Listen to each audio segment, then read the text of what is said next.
All right, this week marks the worst 2 weeks of game dev for me.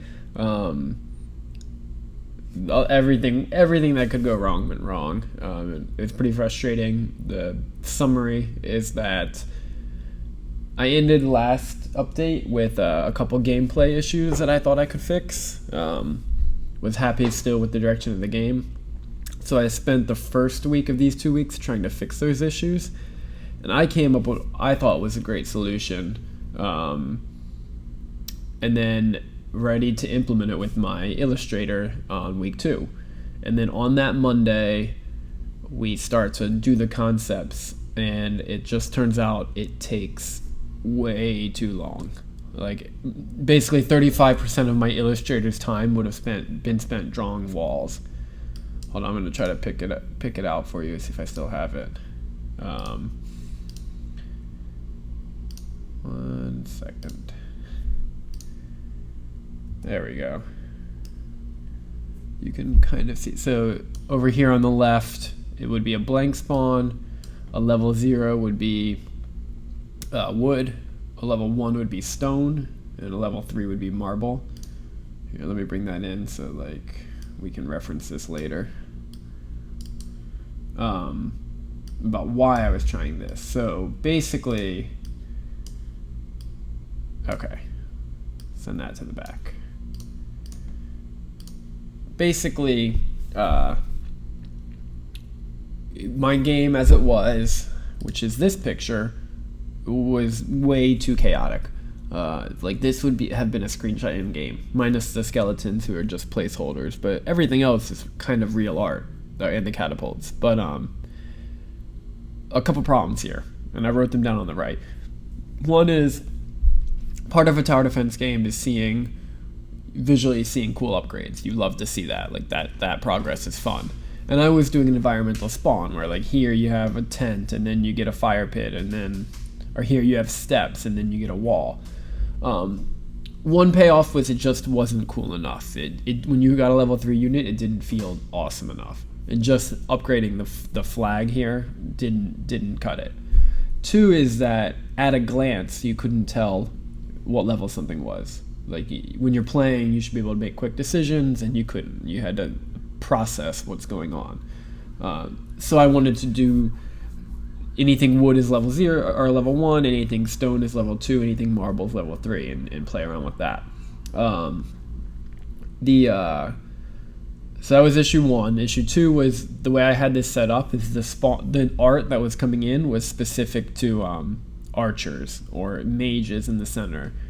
So, but for a variety of gameplay, you need archers and mages to be able to spawn on the same spot. And then problem 3 was that the flags.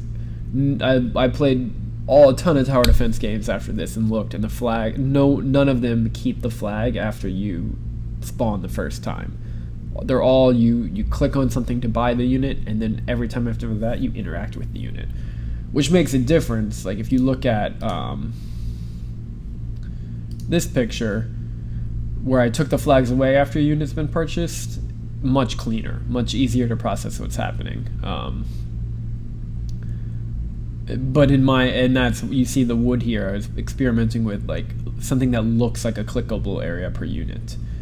Back to the bad screenshot. And then color was the next problem, like a ton of bold red, a ton of bold flags, which aren't quite what you want to be looking at. You want to know they're there, but right now everything is competing against everything else for attention on the screen. And then lastly, memory. I wrote a large post about memory, where I had to really dig and understand. But like when this tent spawns, I would have the tent in the bottom here, and then the fence as part of it here. So you had this big square, 800 by 400 square or whatever.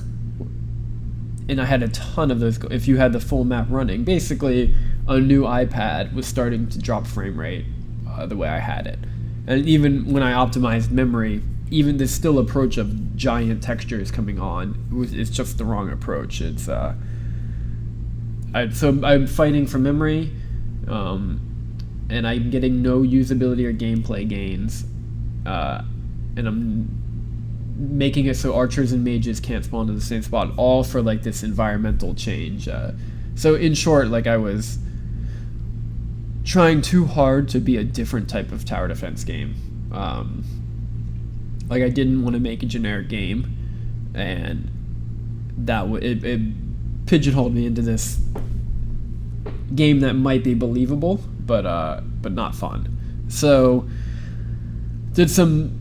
I let Chris use Scott, the illustrator, for the rest of the week, and I had to do some thinking. And I have ideas on what I want to do next, which is kind of use this art, and then make it more of a castle defense and less of a tower defense. I have a couple ideas, like maybe there's 3 flags outside of the wall that are similar to a domination in Call of Duty, like where you have to get the flags A, B, and C, and if your units hold it, you get that area and it helps you defend. But more of like formations and troops on the battlefield that you would move around, a couple key points, and you're being attacked. There's a game called Warhammer Dark Omen, I think in the late 90s, that I played a lot. Imagine that merged with the tower defense game, and that's kind of the slight change. But the art and the perspective, roughly the same, but it'll be a lot of new code. I'm experimenting with that this update to try to see that it's fun and feasible. So slight pivot, lost my way a bit, but hopefully next time you hear from me, it's a lot more positive. So yeah, nothing to show. It's been all gameplay, game design issues, and we'll see if I solve them. Until next time, bye.